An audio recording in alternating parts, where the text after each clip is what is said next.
The future is a funny thing. It's an interesting concept. You know, it seems that a lot of us always worry about the future. We always try and plan for the future, and we always try and put things in place to put ourselves in the best position possible for whatever that future is. And especially if you know exactly what you want, it's easier to plan for that. I can't remember who said this, so please forgive me for not crediting you, but a wise person once said, the further into the future you can plan, then the more successful you're going to be in that endeavor. And that can be career success, financial success, family success, spiritual success, whatever it is. And the reason I want to talk about this to you today is because a lot of women today seem to think they're just gonna have fun and do everything they want in their 20s, and then the second they turn 30, they're gonna open the door and miraculously their husband-to-be is just gonna be there waiting for them. And a lot of women are learning the hard way that that's not how life works. In one of my most recent videos, I go through step by step what it really takes from meeting a guy to him becoming a husband and how long that realistically takes. In a nutshell, you don't just meet someone tomorrow and then you're married the following week.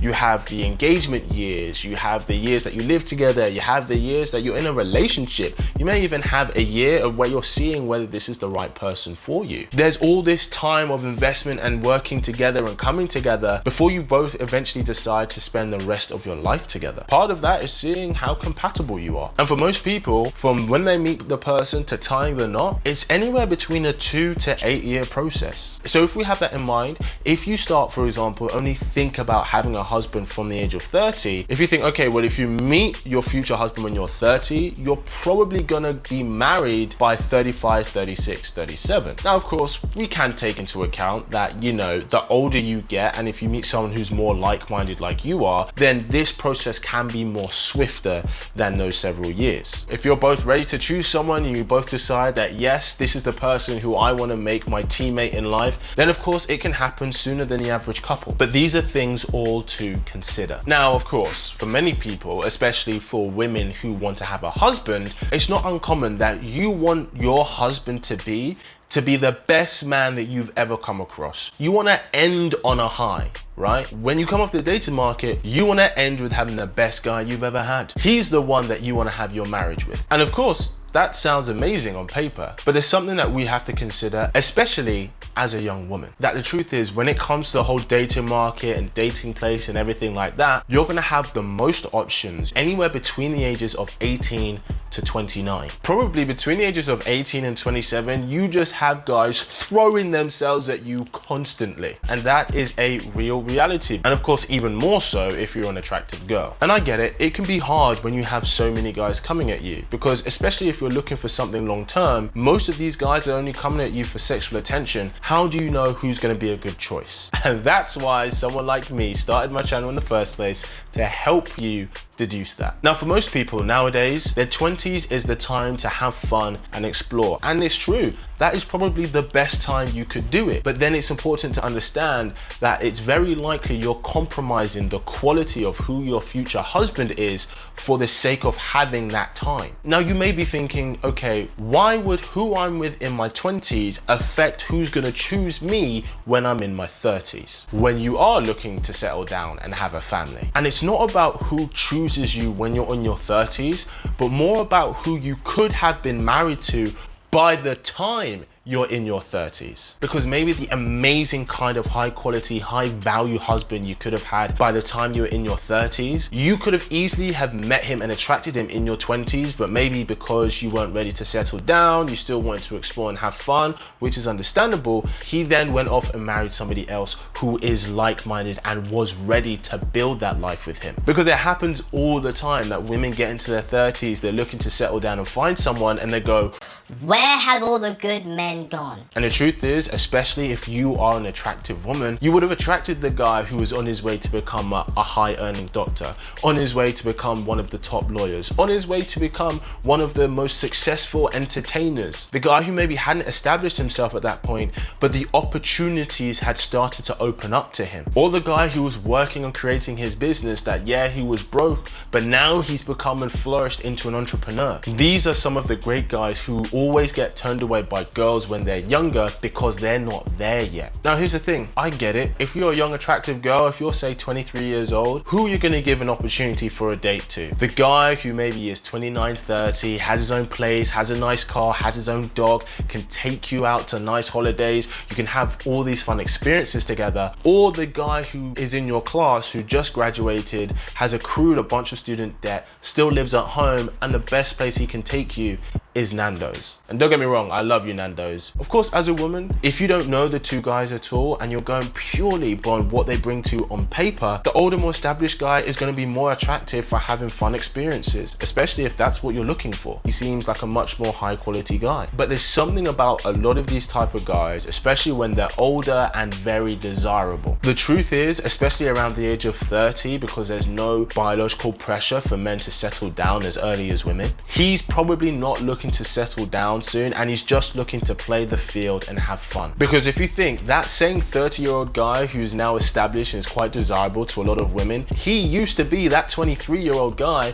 who didn't get acceptance from the women that he was interested in. Now he started to get acceptance. Now he started to get the opportunity as he's hit his late 20s, early 30s, then he's gonna want to have fun and indulge in that. And this is something that I always try to explain to my clients who are women, especially in their 30s, looking for something serious. It happens a lot when you get a woman who is in her 30s looking for guys around the similar age as her, but yet all those guys don't want to settle down, or they're not looking to commit. They're still playing the field. Why are there so many guys who are quite desirable and eligible at this age? Why are they constantly looking at playing the field and having fun instead of thinking about settling down? And a large reason is because he's only getting the opportunity to have options as he's got to this age that he's never ever had before. So he wants to be able to enjoy that for a bit before he locks himself down. Whereas for you women, you have that level of options and abundance from guys at your fingertips from a very, very young age. So it's more natural that as you get older to your late 20s, early 30s, that you want to now find someone who you can start having a family with and settle down with. But as many women find,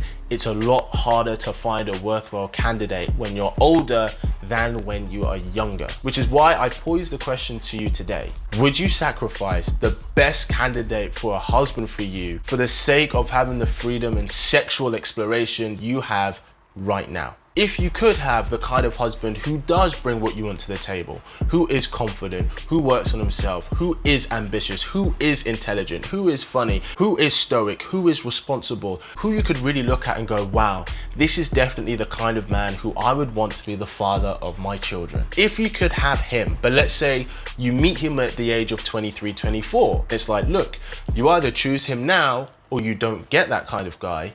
What would you choose? And I think there are a lot of people that this is a choice that they do have to make, that they don't realize is being made for them, or they don't realize they're making that choice based on when they start to try and find that kind of person. Especially if they come across a very worthwhile guy who has a lot of potential when they're in their early 20s. And of course, I understand it can be so hard to resist the rapper who can DM you and offers to fly you out to his party, that athlete who says wants you to come to his game that's on the other side of the world, and you can have great experiences with that. But 9 times out of 10, those guys are only looking for sexual encounters. They're not looking to get to know who you are. They don't care about what dreams and desires you have long term. They're just looking for how can you bring instant or validation or pleasure into their life for the short term. Whereas the guy who maybe is around your age, who isn't getting a lot of attention right now, he's the guy who's going to turn out to be a very incredible husband for a very lucky woman. But that lucky woman is the one who chooses him now, as opposed to trying to choose him later, as opposed to trying to get his attention later. Because the truth is, if that guy is marriage minded, if he's focused on his ambition, on his drive, but he does want someone to build a life with, he's gonna find someone who is like-minded like that right now. And Jeff Bezos and his wife is a perfect example. His wife didn't marry him when he was a billionaire or even when he was a millionaire. She married him when he was still young but had great potential. She sacrificed sexual exploration and sexual liberty back then to have the high quality husband that she has now. I think they're getting a divorce, but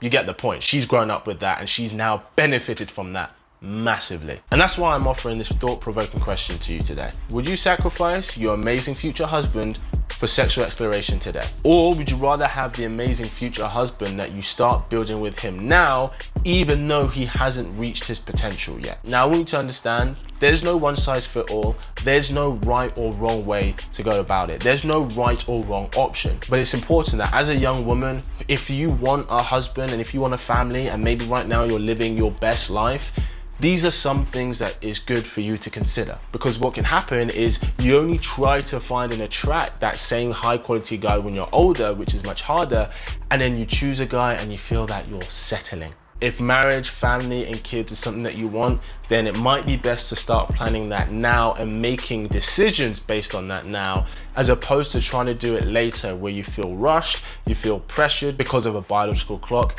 and you feel there aren't any worthwhile candidates around. And there's nothing wrong with being in this position, but you can start making a difference right now. If you're looking for a guy who sparks up your love life, make sure you subscribe to this wonderful tribe. And as always, keep it slick. How?